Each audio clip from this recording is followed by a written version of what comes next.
ఉత్తర దేశం ఓలిగొండ రాజ్యం. ఓలిగొండ రాజ్యం పరిపాలించిన ఆ పేరు పెదరాఘవరెడ్డి అందరు. రాబడి అవును. ఏం చూస్తున్నావురా? నువ్వేం అట్లనేవే మన కోటూరు పని తిన్నాళ్ళలో చైన్ మనం డాన్స్ చేస్తున్నావు.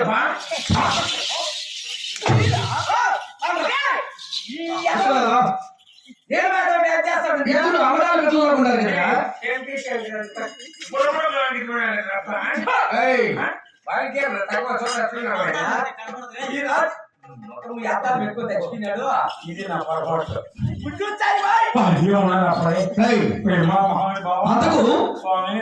పని చేయడానికి వచ్చావా? ఊరికి తిరుక్కోమని వచ్చావా? అమ్మ సచ్చిగా నీ దగ్గర పని నేర్చుకోవాలా, పని చేయాలా, నేను పంట పెట్టి చంపేయాలి. వచ్చా పంట పెట్టి సాకాలనేసి. ఓహో, ఏం పని వచ్చు? బాగా వచ్చిన నాకు పని. ఏమేమి పనులు వచ్చినా?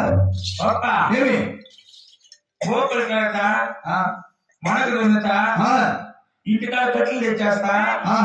నీ ఇట్లా పనులు వచ్చి మడక దున్నుతావు, లాస్ట్ గోకులు తిరుగుతావా? గుడ్లు చుట్టా ఇట్లా పనులు బాగా చెప్పా. మళ్ళీ కోడి కూడా పోటీ చెప్తామంట. ఎట్లా ఓడి పెట్టావు గొడ్లకి? నీ పని ఉద్యోగ పట్టుకోవచ్చు.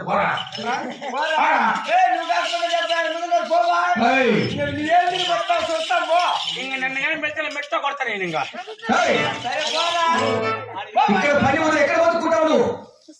ఏమి నేను అది ప్రాజెక్ట్ కింద 3 ఎకరాలు మెడేసుకొని బతుకుంటా. నేను ఎవరు పెట్టుకుంటారా? రెండు ఎవరైనా పెట్టుకోండి. జీతానికి సమయ చేస్తావు బాగా.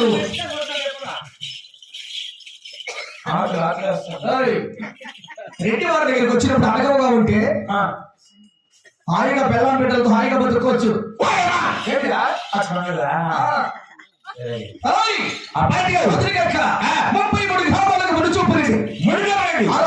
హక్కుదారుడిగా పేరు కాల్చని రాఘవరెడ్డి ఈ మతంలో జన్మించుకున్నాడు తెలుసా?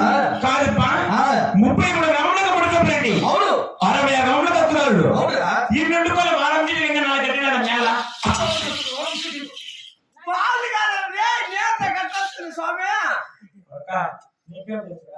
కరెక్ట్ స్విచ్ ఆఫ్ చేస్తాడు.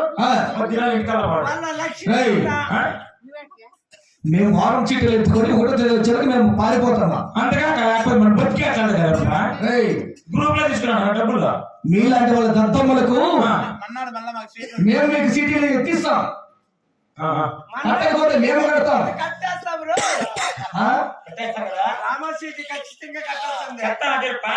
ఇంకా ఉందిలే అతను కొడుకు ఎక్కువ వాడుకోలేదు. ఏ మొత్తం చూస్తున్నా తెలుసా? ఆ వీడియో చూడా శివుడు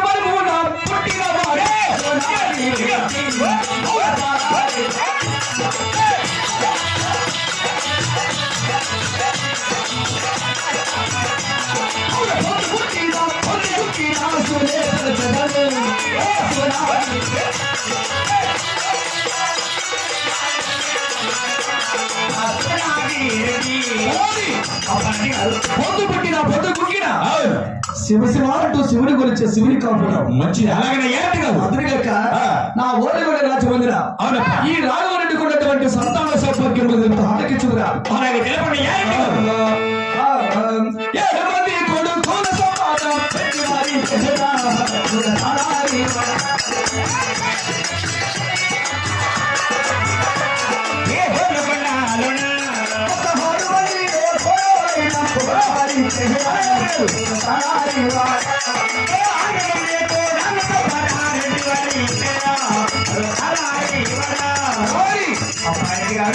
ఏడు మంది కొడుకులు, 6 మంది కోడాలు. అవునప్ప.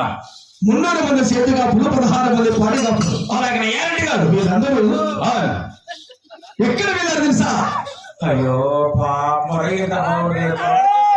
సమయ రండి సమయ మళ్ళా చూస్తారా చూడలేరు